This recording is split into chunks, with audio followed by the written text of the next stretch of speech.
고려대학교 중국학연구소 인문대중 강연 오늘이 마지막 날입니다. 6월 4일 대중 강연을 시작하도록 하겠습니다. 네, 안녕하십니까. 오늘 사회를 맡은 중국학연구소의 권명입니다. 반갑습니다. 네, 오늘도 어김없이 이렇게 인문대중 강연을 찾아와 주셔서 정말 감사합니다. 오늘은 마지막 날인 만큼 조금 더 즐겁고 유쾌하게 한번 강연을 진행해 보도록 하겠습니다.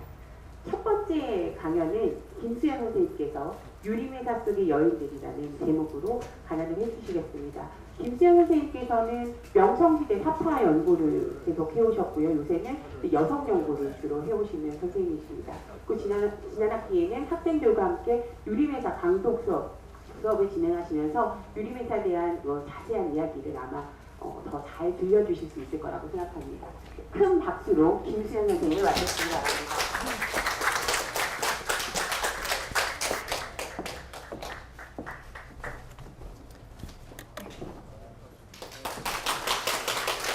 네, 안녕하십니까. 오늘 유리메사의 여성들이라는 주제로 강연을 맡은 고려대학교 중국학연구소의 김수연입니다. 예, 제가 이렇게 학생들이 아닌 그런 여러 일반 대중을 상대로 강연하는 경우는 많지 않아서 지금 굉장히 긴장을 했는데요. 좀 너그러이 봐주셨으면 감사하겠습니다.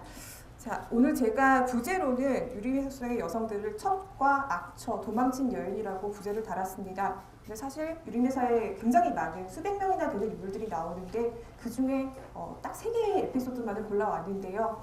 그런 이 긴 이야기 속에서 3개의 여성들의 이야기를 골라온 이유, 그리고 그 여성들이 어떻게 자신의 삶을 위해서 분투했는지에 대한 이야기를 들려드리고자 합니다. 먼저 아까도 권윤 선생님이 소개해 주셨지만 작년 2학기에 고려대학교 코어 사업단에서 베리타스 포럼이라는 제목으로 인문 강독반을 개설을 해주셨습니다. 그때 저와 학부에 3명의 여학생들이 모여서 4명이서 같이 유리메사를 한 학기 동안 같이 읽을 수 있었는데요. 그러면서 사실 4명의 여성이 모여서 이제 유리메사를 읽으면서 거기에서 얻었던 그런 아이디어들에서 오늘의 발표가 시작되었다고 할 수 있겠습니다. 유리메사를 혹시 읽어보셨는지 모르겠습니다. 제목을 들어보셨나요?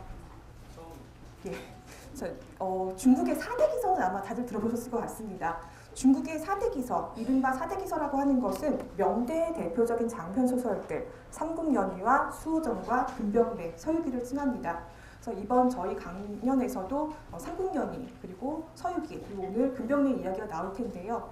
이런 4편의 소설을 그 당시에 명나라의 소설가면서 출판가 그리고 편집자였던 풍문룡이 필독서 4권의 정말 기이한 책, 정말 좋은 책, 꼭 읽어봐야 하는 신기한 책이라는 이름으로 4대 기서라고 골랐습니다. 왕세종 당시에 또 다른 문의는 이제 사기, 장자, 수호전, 서장기를 뽑는 그런 경우도 있었는데요. 이런 4가지 명대 소설에 이후 청나라 때의 홍루문과 유리메사가 더해져서 6대 기서로 통칭되고 있습니다. 그런데 명나라의 4대 기서와 청나라의 2대 기서 모두 이제 지금은 중국 고전 소설, 중국 전통 소설이라는 이름으로 다 묶이고 있지만 사실 큰 차이점을 갖고 있습니다. 삼국연의, 수호전, 금병매, 서유기가 아주 오랫동안 다양한 형태로 어떤 이야기나 공연이나 연극 같은 다양한 형태로 민간에 퍼져 있던 이야기가 나중에 어떤 한 명의 작가에 의해서 모아져서 편집된 소설이라고 한다면 홍루문과 유리메사, 청대의 소설은 한 명의 작가가 의도를 가지고 창작한 이야기라는 점이 가장 다릅니다. 그러면서 그 안에 문인 작가의 취향이 개입을 하고요. 어떤 주제의식을 가지고 창작했다는 점이 앞에 4대 기서와 그리고 청나라의 2개의 또 다른 2대 기서가 다른 점이라고 할 수 있습니다. 물론 이제 유리메사도 역시 당시에 굉장히 유명한 실존 인물들의 일화를 많이 모으고 누구의 이름에서 뭐를 따고 누구의 일화에서 뭐를 따고 2명을 합쳐서 1명의 인물을 만들던가 하는 식으로 실화를 바탕으로 한 이야기라는 이야기는 있습니다.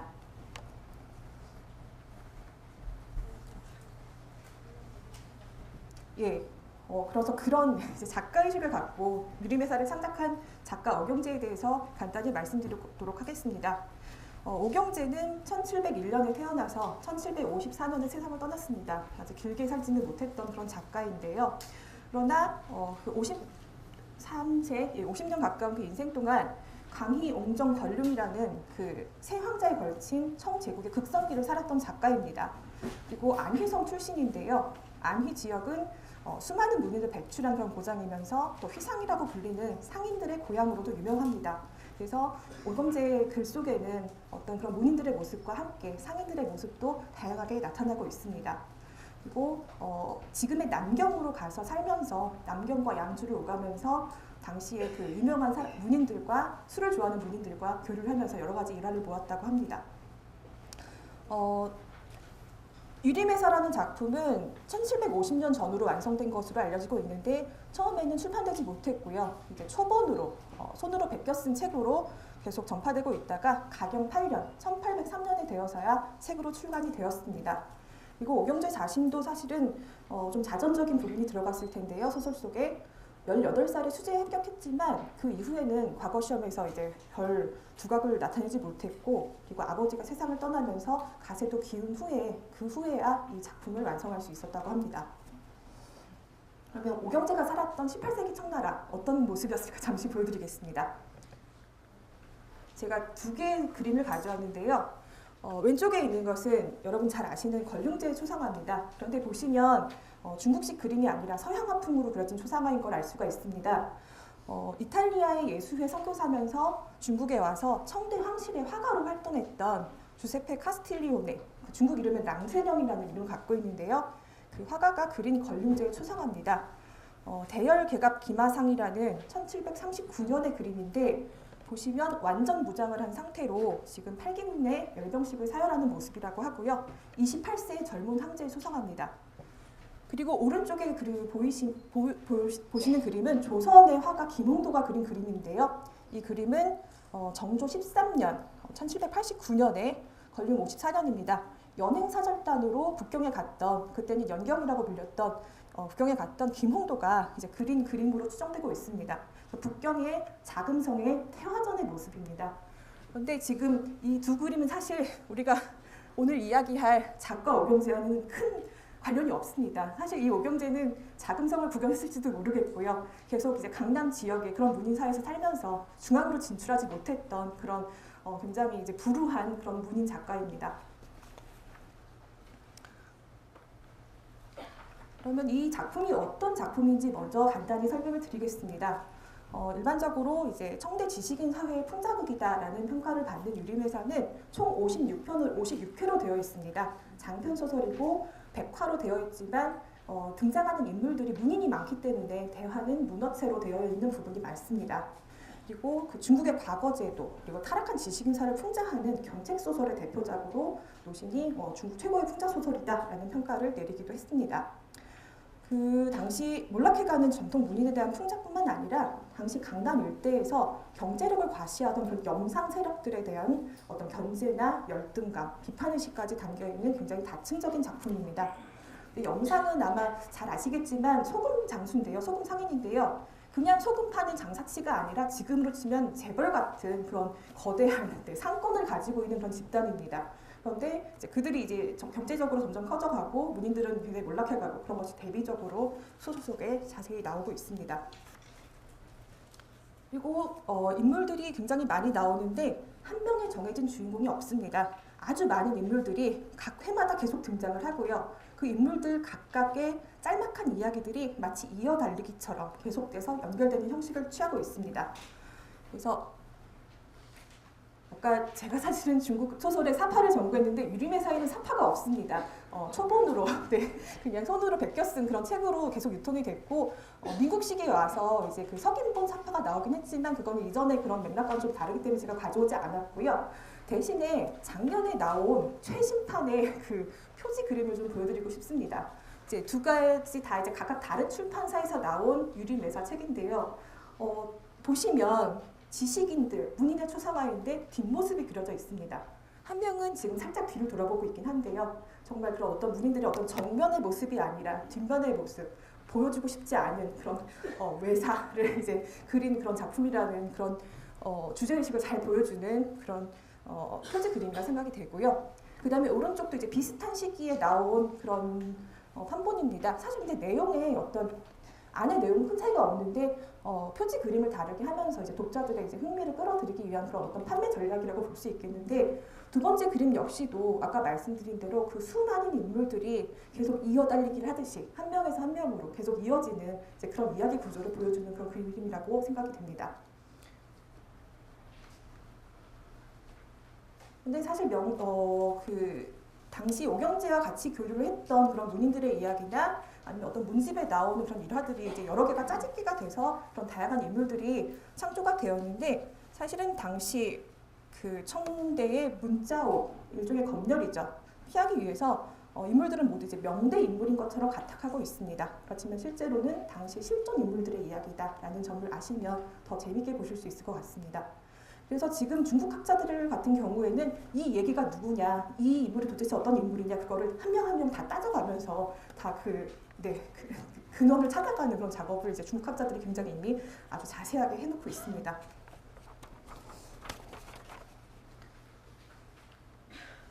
자, 그리고 한국에도 지금 완역본이 2000년대 초반에 나왔습니다. 지금 2권으로 되어 있는 그 인류문화에서 나오는 그런 번역본이 있고요. 지금 앞에 모습은 소주의 모습을 이제 강남 지역 소주의 번화한 모습을 그린 그런 그 다색판화를 이제 그 표지 그림으로 넣었고, 그다음에 오른쪽에 있는 것은 1957년도에 이제 그 영어로 번역이 된 유림회사입니다. 영어 버전인데 제목을 더 스칼라스 해가지고 학자들이다라는 그런 제목으로 지금 짓고 있고, 오른쪽 작가의 초상화를 이제 상상해서 그린 그런 그림이 들어 있습니다.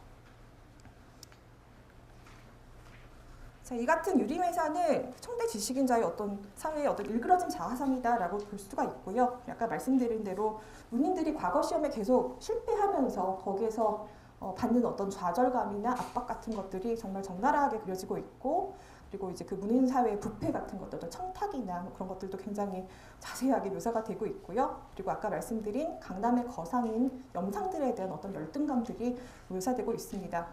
그런데 이런 어떤 청대 지식인 사회에서 유교적 정치 질서가 점점 이제 몰락해가고 있고, 거기에 균열을 내는 상인 세력의 대두, 그리고 문인 계층의 어떤 몰락을 읽어내는 것이 이제 그 작가 오경재가 보여주는 굉장히 날카로운 그런 작가의식이라고 생각됩니다.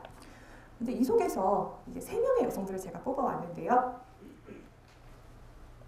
그 지식인사의 풍자곡 속에서 여성들이 어떤 모습을 보이고 있는가, 어떤 식으로 그려지고 있는가, 그 부분에 대해서 오늘 말씀을 드리려고 합니다. 유림회사는 이제 남성 지식인들만의 이야기는 아니고요. 그 안에 여성들 역시도 어떤 자신만의 욕망을 가지고 가부장적 질서 속에서도 자신의 삶을 위해서 분투하는 모습을 보여주고 있습니다. 사실 전체 내용에서 여성이 주인공이 되는 건 사실상 한 3개에서 4개 정도의 에피소드에 불과하지만 대표적인 이야기라고 생각했기 때문에 가지고 왔습니다.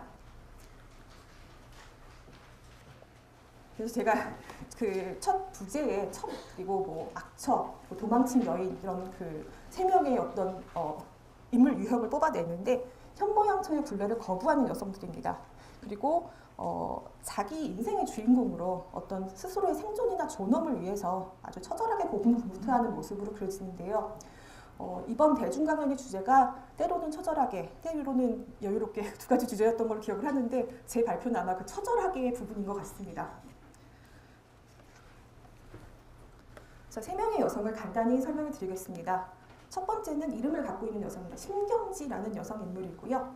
문인의 딸이지만 가난 때문에 상인의 첩으로 시집을 갑니다. 아까 나왔던 그런 양주의 염상에게 시집을 가는데요. 본인이 이제 자기는 본처로 가는 줄 알고 시집을 갔는데, 가보니까 1년에 막 7, 8번씩 들이는 그 첩 중에 하나였던 거죠. 그래서 그 결혼을 거부하고 도망쳐 나와서 남경으로 도망을 갑니다. 대도시로 도망가서 거기에 자신만의 문학살롱을 차리는 그런 중국 문학에서 정말 보기 드문 굉장히 매력적인 캐릭터가 한 명 나옵니다. 그리고 2번째 여성은 원래는 첩인데 이제 본처 자리로 올라가는 그런 여성인데요.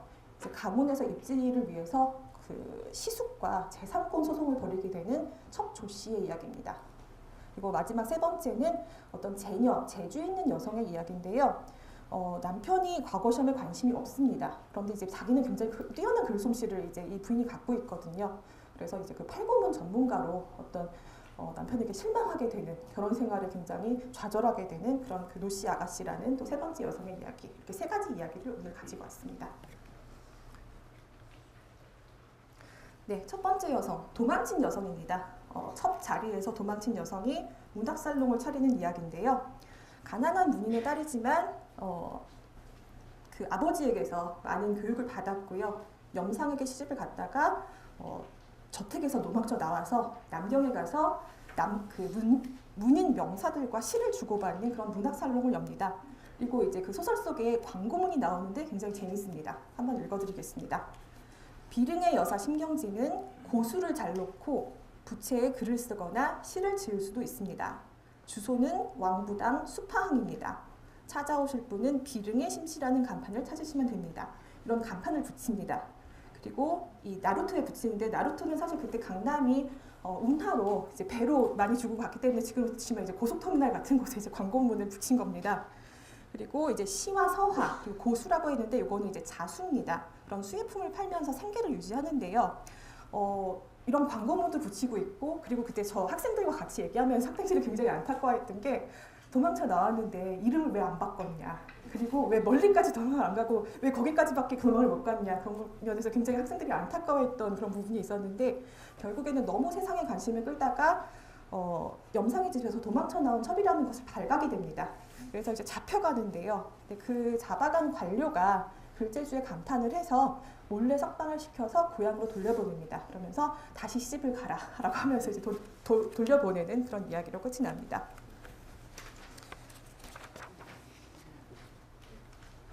그래서 제가 두 개의 그림을 가져왔습니다. 두 가지 다 이제 청나라 때 그려진 그 그림과 또 도자기 그림인데요. 왼쪽에 있는 것은 이제 청대의 범설이라고 하는 화가가 그린 연필고시도라는 그런 그림입니다. 이제 보시면 지금 그 시를 쓰기 위해서 이제 굉장히 고심을 하면서 입에다가 이제 연필, 이제 그 붓을 입에 물고 시의 다음 구절을 고민하는 그런 글 쓰는 여성의 모습이 이제 그 미인도 혹은 제녀도라는 이름으로 굉장히 많이 그려졌는데, 이것이 이제 오늘 말씀드린 신경제 이미지와 굉장히 비슷해서 가지고 와봤습니다. 그리고 지금 글을 쓰는 그런 그 편지지는 잘 보이진 않지만 이제 화전지라고 해서 꽃무늬가 들어있는 편지지 같은 정말 예쁜 종이에다가 시를 쓰는 그런 모습입니다. 그래서 시를 쓸 수도 있고 편지를 쓸 수도 있고 그런 모습이고요. 그런데 재미있는 것은 유림회사의 이 40회, 41회 심경지가 나오는 부분에 심경지에 대해서 뭐 글재주가 많다, 시를 잘 쓴다, 시를 막 팔았다 그런 얘기가 나오는데 실제로 심경지가 썼다는 그 시는 인용이 되지 않습니다. 그래서 그 점을 저는 좀 의아하게 생각을 했는데, 만약에 이 소설이 홍명흥이었다면 심경지가 직접 쓴 어떤 멋들어진 시가 한 수가 인용이 돼서 이제 그런 그 글솜씨를 어떤 과시할 수 있는 그런 부분이 들어갔을 텐데 작가는 일부러 그 부분을 쓰지 않습니다. 그리고 이제 심경지가 썼다는 시는 관원에게 발각이 돼서 짐을 압수당하거든요. 그 안에 들어있는 그런 편지 쪽지들, 문인 명사들과 주고받았던 그런 그 시 뭉치들, 그런 걸로 다만 어떤 하나의 증자로만 이제 나타나고 있습니다. 대신 유림회사에서는 이 심경지가 아까 저작거리에다가 이제 그 광고문을 붙였다고 하는데, 그러면서 이제 그 시장에서 여러 건달들의 이제 희롱을 당합니다. 이제 굉장히 뭐 봉변도 많이 당하는데 거기에서 벗어나는 그런 기계 같은 그런 모습을 좀 더 거기 집중해서 글을 쓰고 있습니다. 그리고 이제 오른쪽의 그림도 보시면 왼쪽의 여성은 지금 입에다 붓을 물고 다음 식구를 고민하는 모습인데요. 오른쪽의 그림은 이거는 제 접시에 그려진 청대의 청하백자에 그려진 그림입니다. 보시면 술을 놓다가 시를 입으로 이제 끊는 그런 모습인데, 방금 기억나시겠죠? 그 광고문에서 고수를 잘 놓는다라는 이야기가 나왔습니다. 고수라고 하는 것은 명대 이후로 명청대 강남에서 굉장히 유행했던 하나의 어떤 문화 상품입니다. 산수 인물이나 화조 같은 것들을 아주 정교하게 수놓은 그런 자수를 얘기하고요. 이제 고씨 집안에서 시작됐다라고 해서 고수라는 이름으로 불립니다. 그래서 지금 여러 박물관에 실제 작품들이 많이 남아 있습니다. 지금 보시는 두 개의 그림은 화엄경에 선제동자가 이제 그 53명의 명사들을 찾아가는 그 장면을 다 이제 자수로 그려서 지금 그 한국에서도 자수를 놓으면 병풍을 만들듯이 이제 청나라에서는 자수를 만들어서 그걸 이제 화책으로 색 형태로 만들어서 남겨놓은 그런 작품이 지금 북경의 고궁박물원에 남아 있습니다. 그리고 가운데에 있는 일반적으로 자수라고 생각하면 딱 바로 떠오르는 이제 꽃그림 같은 것도 많이 그려졌고요. 그 다음에 오른쪽에 있는 것이 이제 그 실제 이 고수라는 작품을 처음 고안해낸 환희맹이라는 그 여성이 만든 자수 화책인데, 요거는 이제 그 송원대의 실제 회화를 아주 그대로 어떤 회화 필법까지 충실하게 재현해서 만들어낸 그런 그 작품입니다. 그래서 명대 화가 동기창이 극찬을 했다고 하는데요. 이제 오른쪽에 있는 것이 그 그림처럼 보이지만 실제로 보시면 하나하나 바늘땀이 살아있는 그런 자수 작품입니다. 그래서 이 고수라는 것은 상해 고씨 가문으로 시집간 한희맹, 아까 그 한신데 자기의 이름을 자기 작품에 남기지는 못했습니다. 그리고 그 집안의 이제 뭐 딸들, 손녀들, 그리고 다시 또 그 집안으로 시집으로 온 그런 며느리들이 이제 그 기술을 전수받으면서 이제 그 만들어내는 그 명마를 대표하는 아주 유명한 호사 취향의 공예품이라고 하는데요. 회화의 필법을 충실히 재현했다는 것이 일반적인 자수와 다른 점이고, 이것이 이제 재밌는 것은 명대 미술품 소장가들이 이거를 그냥 공예품으로 생각하지 않고 다른 회화 작품처럼 아주 예술의 한 분야로 인정을 해주었다고 합니다. 그래서 나중에는 남성들도 술을 놓기 시작했다고 하는 그런 기록이 있다고 하는데요. 이 신경지가 이제 시를 팔고 자수를 팔아서 생계를 유지했다라고 하지만 실제로는 어떤 시를 쓰는 거는 생계보다는 이제 명사와의 교류 수단이지 아니었을까라고 생각이 되고요. 시보다 어떤 실질적인 수입원이 되었던 거는 이런 그 고수, 술을 놓아서 파는 그런 상품이 아니었을까라고 생각이 됩니다. 그래서 이 신경지 문학살롱은 이제 어떤 여성의 자립을 가리게 하는 그런 어떤 전문 기술까지 이제 보여주고 있는 아주 재미있는 에피소드였습니다. 그리고 또 재밌는 거는 신경지가 또 실존 인물입니다. 두 명의 여성을 합쳐서 만든 인물 캐릭터라고 하는데요. 원매가 수원시화에서 양주 여자 장화녹이라는 그 여성에 대해서 얘기를 썼고, 그리고 오경재 자신이 건륜 14년에 시를 한 수 쓰는데 거기에 이제 심수수라는 그런 여성이 나옵니다. 이름만 보셔도 알겠지만 두 명의 여성의 이름 합쳐서 이제 신경지라는 이름도 만들어냈고요. 그다음에 각각의 에피소드가 한 명의 여성은 남편과 불화해서 도망쳤다.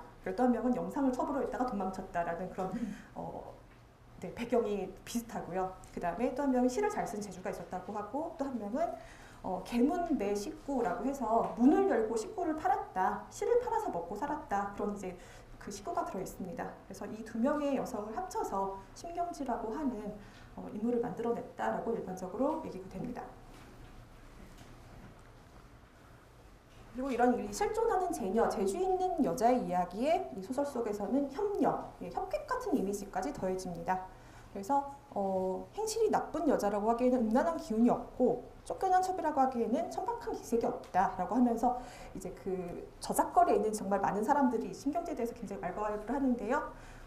무술에 뛰어날 것 같다라는 얘기도 나오고, 어쩌면 우문에 사서 집에서 나온 여자일지도 모르겠다라는 그런 굉장히 다양한 이제 이야기들이 신경제를 놓고선 오고 갑니다.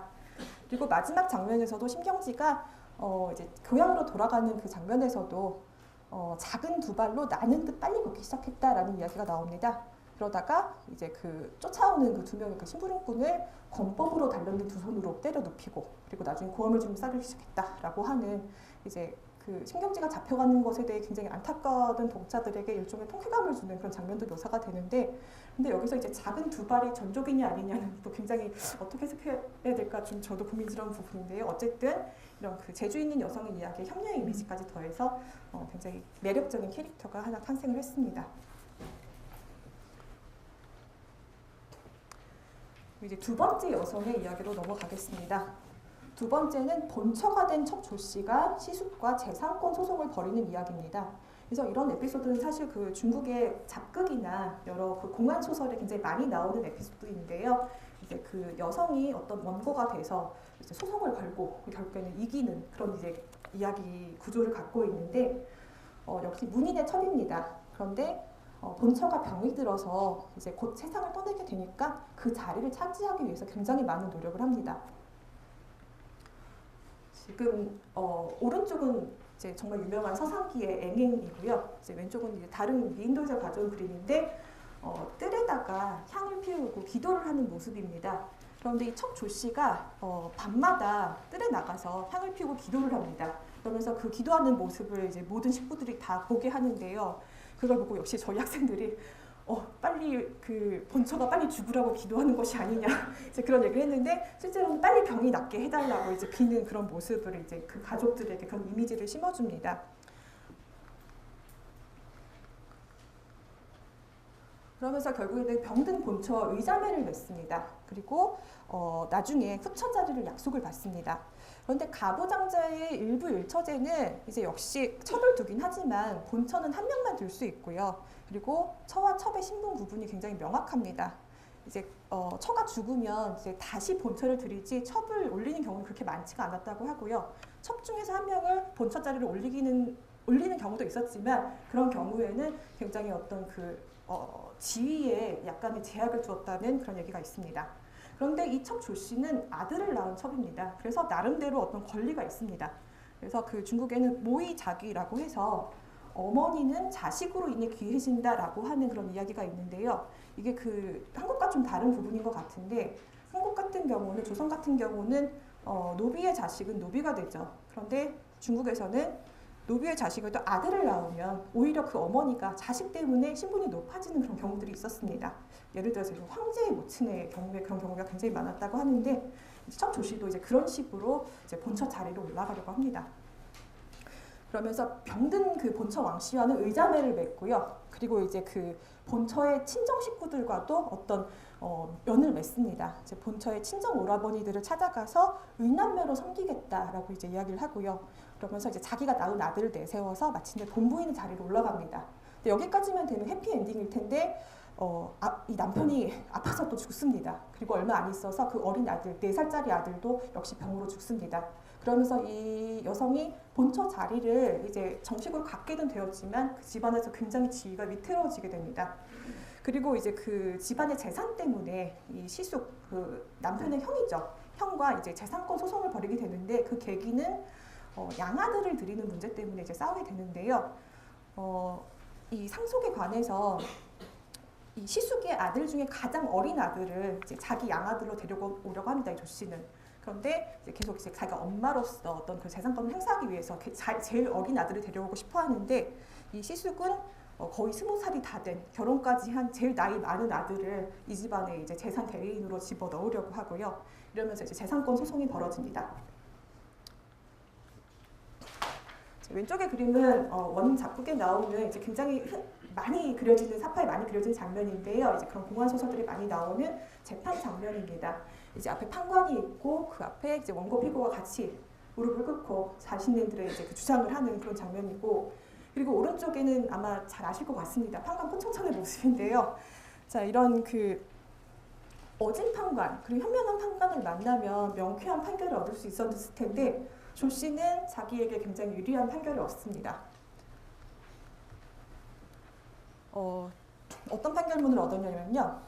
조 씨가 정식 절차를 받아 계실이 된 이상 첩이라고만 해서는 안 된다. 엄공생이 자기 아들로 후사를 잇기를 원치 않는다면 조 씨 마음대로 마땅한 후계자를 고르도록 하라 라는 판결문을 냈는데 이 판결문을 내린 그 현의 관리는 사실 자기 역시도 첩의 소생이었습니다. 그래서 이제 자기 어머니와 이제 어머니인 것처럼 이제 감정이입을 하면서 첩인 조 씨에게 유리한 판결문을 내리게 됩니다.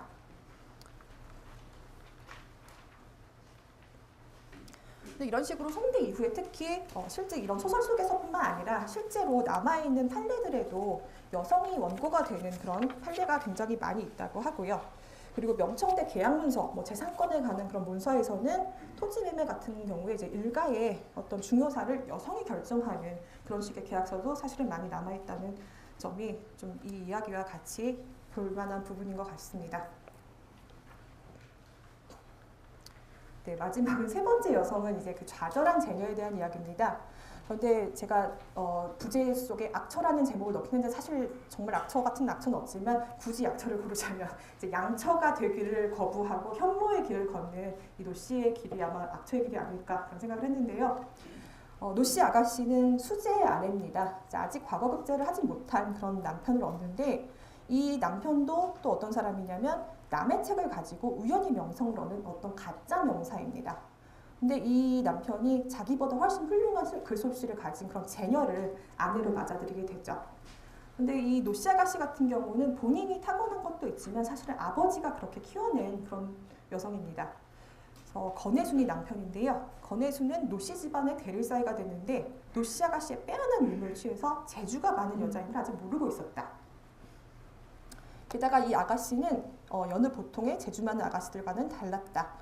노편수, 이제 노 씨의 아버지입니다. 아들이 없었던 탓에 딸 자식을 아들 삼아 길렀으니 그녀 나이 대여섯 살 무렵에 선생을 모셔다가 글을 가르치고 사서오경을 읽혔다.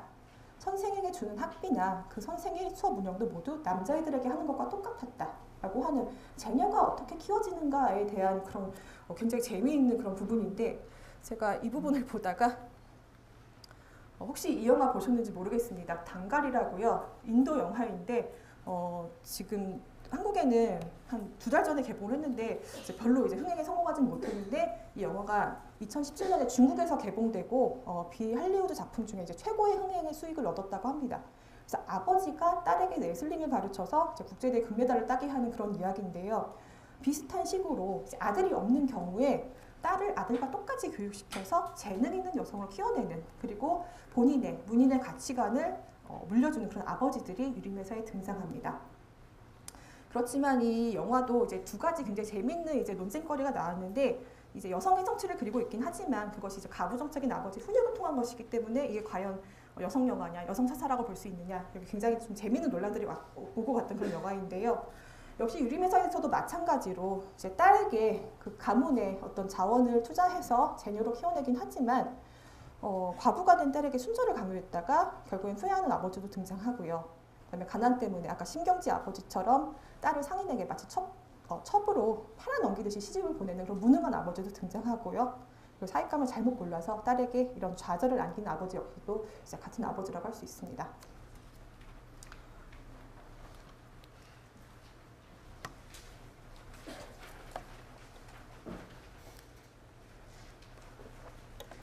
근데 이렇게 아들과 같은 엘리트 교육을 받고 자라서 특히 이제 팔공문에 뛰어났던 그런 이 여성이 과거 시험에는 관심이 없이 허송세월하는 남편을 만나서 결국엔 자신의 결혼을 한탄합니다. 근데 제가 오늘 가지고 온 그림은 이건 이제 서상기에 나오는 그림인데요. 서상기는 아주 전형적인 제자가인, 재주 있는 남자가 아름다운 여성을 만나서 사랑에 빠지고 행복한 결말을 맞이하는 그런 동아시아에서 굉장히 사랑받았던 이야기 구조의 그런 작품이고 이제 한국에서는 이제 춘향전 같은 이야기가 그런 비슷한 제자가인 모티브로 지어진 작품이라고 할 수 있겠는데요. 유림회사에서는 이런 그 제자가인의 전형적인 구도가 비틀려서 묘사가 됩니다. 그래서 춘향이가 이몽룡과 같이 결혼해서 사는데 이제 마음에 안 드는 거죠. 내 생각과 다른 거죠. 그리고 너무 실망하게 되는 거죠. 그리고 이 남편이 하녀에게 또 한눈도 팝니다. 그래서 결국에는 겉으로는 굉장히 잘 어울리는 한 쌍의 제자 가인이었던 부부가 아주 싸늘해지고 많은 그런 모습이 그려집니다. 그리고 또 말씀드리고 싶은 거는 이런 제자 가인 모티브에서 사실 중요한 거는 서로 외모를 보고 반한다기보다는 서로에게 직이가 되는 점이 굉장히 중요하거든요. 자기를 알아보는 사람, 자기의 글재주를 알아보는 사람, 자기의 뭐 솜씨를 알아보는 사람, 그걸 알아본다는 게 굉장히 중요한데 아까 보셨듯이 이 건혜순이라는 남편은 아내의 외모에는 만족하지만 아내가 재주가 있다는 것을 못 알아봅니다. 그래서 거기에서도 이미 실망을 하게 되죠. 그래서 이 노씨 아가씨가 자기 방에서 내 인생이 망했다 하고 옵니다. 그런데 지나가는 유모가 보고서 굉장히 현실적인 조언을 해줘요. 그래서 어떤 조언을 하냐면 만약에 서방님께서 시험에 붙지 못하면 나중에 아드님을 낳아서 어렸을 때부터 아가씨 생각대로 잘 가르치고 부친을 본받지 않도록 하면 됩니다. 라는 그런 조언을 합니다. 그리고 집안에 아가씨처럼 훌륭한 선생님이 계신데 그 원을 풀어줄 장원 하나 키워내지 못하겠습니까? 아씨께서는 당연히 봉고부인의 직위를 받으실 겁니다. 라는 그런 이야기를 합니다. 그래서 여기서 우리가 볼 수 있는 거는 이제 그런 현모라는 것이 사실은 어떻게 생각하면 그 가문을 이어가는 그런 역할을 하기도 하지만 사실 여성의 욕망이 들어간 그런 역할이 아닌가라는 또 생각을 할 수가 있었는데요. 이 여성과 아까는 그 아버지와 딸의 관계를 보셨는데 여성과 다음 세대, 그 아들과의 관계에서도 좀 재밌는 것이 똑똑한 내가, 재주가 있는 내가 제대로 교육시켜서 잘 키우는 아들이 이 못난 남편을 대신해서 과거 급제를 할 수 있을 것이라는 어떤 기대를 갖게 됩니다. 그리고 사실은 이제 본인이 과거 시험에 특화된 어떤 재주를 갖고 있지만 이 공공의 장이라는 것이 남성들에게만 주어진 것이기 때문에 직접 나아갈 수가 없죠. 그래서 그 여성은 좌절된 자신의 어떤 욕망, 그런 인정 욕구를 결국 자식에게 투영할 수밖에 없는 그런 모습을 보여줍니다. 그래서 그런 것을 알 수 있는 두 개의 또 접시를 가져왔습니다. 자, 보시면 지금 역시 왼쪽의 것은 강희년간에 만들어진 그릇이고요. 오른쪽 것은 옹정년간에 만들어진 그릇이라고 합니다. 근데 잘 보시면 왼쪽에는 섬궁절개라고 하는 모티브로 그려진 그림인데 아이들이 놀고 있고요. 그 다음에 이제 어떤 여성이 개화나무, 개수나무 가지를 꺾어 들고 있습니다. 그래서 이 개수나무를 꺾었다. 월궁에 가서 달에 항하의 궁전에 가서 개수나무 가지를 꺾었다라는 것은 이제 중국에서 장원급제를 했다. 이제 그런 의미를 갖고 있고요. 그래서 이 여성이 항하, 선녀일 수도 있지만 사실 자식에게 개화나무 가지를 꺾어주는, 개수나무 가지를 꺾어주는 어머니의 모습일 수도 있죠.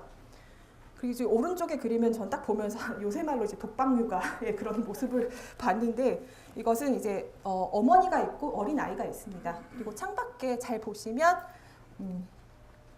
여기 이제 잉어가 있고요. 여기는 봉황입니다. 그래서 아들을 낳으면 용이 되길 바라고 딸을 낳으면 봉황이 되길 바라는 지금도 여전히 중국의 많은 부모들이 갖고 있는 이제 그런 부모의 소망을 그린 그런 청화백자 접시인데요. 실제로 중국에서 이제 전통 사회에서 이제 아버지 같은 경우는 정치에 나가면 다른 지역으로 부임하는 경우가 많기 때문에 가정에서는 이제 어머니가 교육을 전담하는 경우가 많았다고 합니다. 특히 어린 시절에는 기본적인 예의 교육이나 가치관 같은 것들이 이제 어머니가 아들에게 전수하는 경우가 많았고 조금 자라면 가정교사를 두거나 이제 가문에 학습을 두어서 비슷한 또래들을 모아서 가르치기도 했지만 어쨌든 어머니가 이제 자식 교육, 특히 아들의 교육에 있어서 굉장히 중요한 역할을 했고 그것이 이제 과거 시험에 붙는지 안 붙는지까지 좌우하는 그런 모습이 뒤에 그림에 나타납니다. 자, 이것은 제목이 현모도입니다. 현모양처의 현모고 현명한 어머니의 그림인데요. 역시 청나라 때 옹정경륜연간에 이제 활동했던 화가인 강도라는 화가의 작품입니다. 지금 이 그림이 재미있는 게 과거에 급제해서 이제 부임지로 곧 떠나는 아들에게 어머니가 가훈을 전하는 모습입니다. 근데 보시면 지금 여기 화제에 현모도도 현자가 이제 신하가 충성한다라는 이체자를 지금 쓰고 있고요. 그리고 이제 백성을 맞이해서 이제 어떤 송사를 들을 때 이장이공 굉장히 엄격하게 하고 또 공정하게 해라. 그리고 그들의 그런 그 송사를 안타깝게는 여기지만 송사를 해결하는 것에 너무 기뻐하지 말아라. 그리고 나이가 많은 사람에게 나이가 많은 사람을 공경하고 그리고 어린이들에게 자유롭게 대하면 백성들이 모두 너에게 충성할 것이다 라고 하는 논어의 자장편과 위정편을 응용한 조언을 어머니가 아들에게 해주고 있습니다. 그리고 이제 그림에도 여러 가지 요소들이 있는데요. 지금 어머니가 앉아있는 이 의자에 보면은 옆에 책이 있습니다. 그리고 지금 어머니도 지금 논어의 그 구절을 인용해서 아들에게 앞으로 이제 그 벼슬길이 나가는 아들에게 그런 조언을 해주는 것처럼 아마 경서일 것이고 이 어머니가 이 아들이 과거 급제를 할 때까지 굉장히 많은 교육을 담당했다라는 것을 그림에 잘 수가 있습니다. 그리고 지금 뒤에 보시면 그림 속에 이제 또 그림이 있는 것이 또 중요한데요. 병풍이 어떤 그림이 있느냐 그것도 이제 그 그림의 이제 또 다른 뜻을 알려주는 그런 장치이기도 한데 보면 이제 매화가 그려져 있습니다. 그래서 이 어머니가 아마 과부가 아니었을까, 혼자서 아들을 키우지 않았을까라는 걸 또 추측할 수가 있고요. 그다음에 앞에는 지금 그 아들 옆에는 짐을 갖고 있는 그런 행랑을 꾸미고 있는 그런 시동이 있습니다. 이제 곧 떠나야 된다는 걸 지금 보여주고 있고요. 그리고 이쪽에 술병과 음식이 있습니다. 전별한다고 하죠. 먹여서 보내기 위해서 어머니가 아들을 위해서 준비한 음식이라고 볼 수 있고 그 옆에 작은 벼루가 있고요. 그리고 그 뒤에 또 다른 여성이 있습니다. 그래서 처음에 저는 그냥 한여인가 생각을 했어요. 그런데 이 그림에 대한 다른 풀이들을 찾아보니까 며느리라고 합니다. 지금 남편을 멀리 떠나보내면서 집에 남는 그런 아내인 거죠. 그러면서 이 아내도 역시 이 앞에 앉아있는 이 늙은 현모처럼 비슷한 길을 갖게 될 거라는 그런 것을 똑같은 현모의 삶이 되풀이 될 것이라는 것을 보여주는 그림이라고 생각이 됩니다. 그래서 이 목권, 어머니의 권리는 사실은 이제 어떤 세대 간의 효도와 우애를 강조하는 가부장권에 의해서 계속 옹호가 되는 여성이 스스럼 없이 가질 수 있고 스스럼 없이 이렇게 드러낼 수 있는 어떤 하나의 욕망 중에 하나였다고도 생각이 됩니다.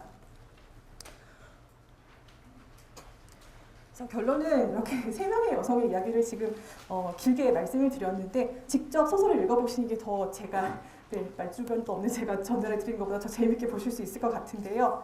이 세 명의 여성들이 모두가 사실은 악녀도 아니고 현모양처도 아니고 정말 현실의 여성들이다라는 것을 말씀드리고 싶고 이 사실 세 명 모두 굉장히 비극적인 상황에 처해 있을 수 있는데 이런 여성의 비극을 이른바 그 불행 포르노 소비해버리지 않고 어떤 자기의 의지를 갖고 삶을 위해서 어떤 존엄을 위해서 싸우는 그런 분투하는 인간의 이야기로 그려냈다는 점이 이 소설 유림의사가 보여주는 하나의 성취가 아닐까라고 말씀드리고 싶습니다.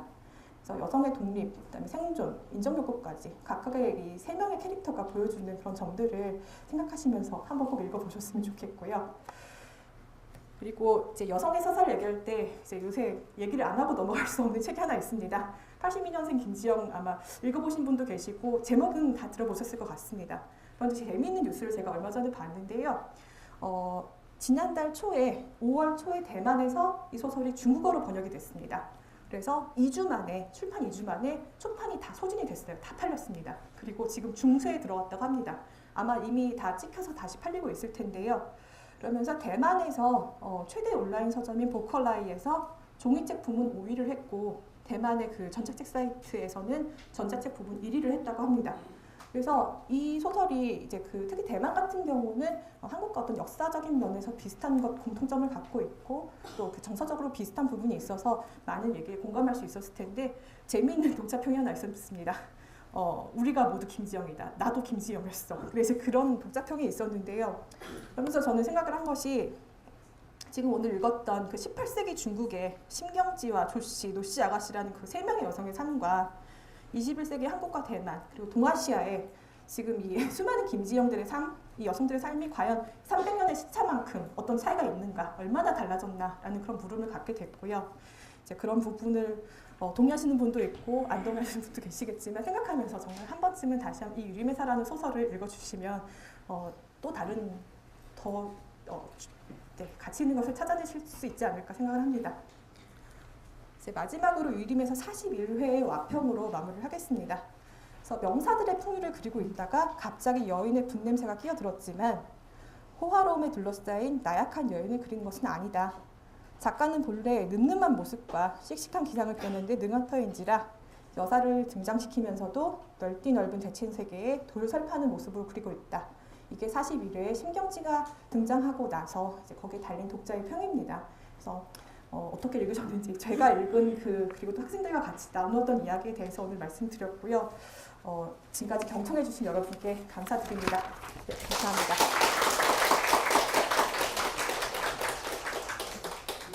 감사합니다. 그래서 질문이 좀 나와 있어서 잠시만 기다려주시면 감사하겠습니다. 네, 역시 타파 그리고 여성 출판에 관련된 연구를 하시는 선생님답게 정말 보기 좋은 그리고 훌륭한 그림들이 많이 자료에 담겨져 있었던 것 같습니다. 그래서 선생님께서 보시면서 이야기에 더 많은 도움이 되지 않았을까라고 생각이 들고요. 오늘 강연을 듣고서 혹시 질문이 있으시면 한 분만 질문을 받도록 하겠습니다. 혹시 있으신가요? 생각하시는 동안에 제가 광고 말씀 드리겠습니다. 네, 본 인문 대중 강연은 고려대학교 중국학연구소, 중국어문연구회, 고려대학교 BK21 플러스 중일 언어 문화교육 연구사업단에서 주관하는 강연입니다. 여기까지가 광고입니다. 네. 혹시 그 와중에 네, 이렇게 시간을 드리면 또 이렇게 질문을 해주시면 마이크를 좀 예. 청가라는 언어가 달랐을 텐데 이 소설을 만들었다 그랬으면 예. 만주어로 읽혔는지 예. 아니면 중국어라든가 한어로 읽혔는지 그게 좀 궁금한데. 예, 실제로 중국에서는 이렇게 조대 그 왕조는 바뀌었지만 언어는 계속 동일했습니다. 이제 지방마다 이제 그 북경어와 뭐 지방어, 방언의 차이는 있어서도 만주어는 이제 물론 공용어긴 했는데요. 어떤 공식 문서나 황실에서만 쓰는 언어였지 실제 일반 백성들 그리고 관리들은 그대로 한어를 썼습니다. 그래서 언어의 차이는 없었다고 생각이 됩니다. 알겠습니다. 네, 답변 감사합니다. 시간이 다 되어서 혹시 궁금하신 점이 있으시면 쉬는 시간에 선생님께 직접 물어봐 주시면 감사하겠습니다. 첫 번째 강연을 열심히 그리고 즐겁게 해주신 김수현 선생님께 다시 한번 뜨거운 박수 부탁드립니다. 감사합니다. 네.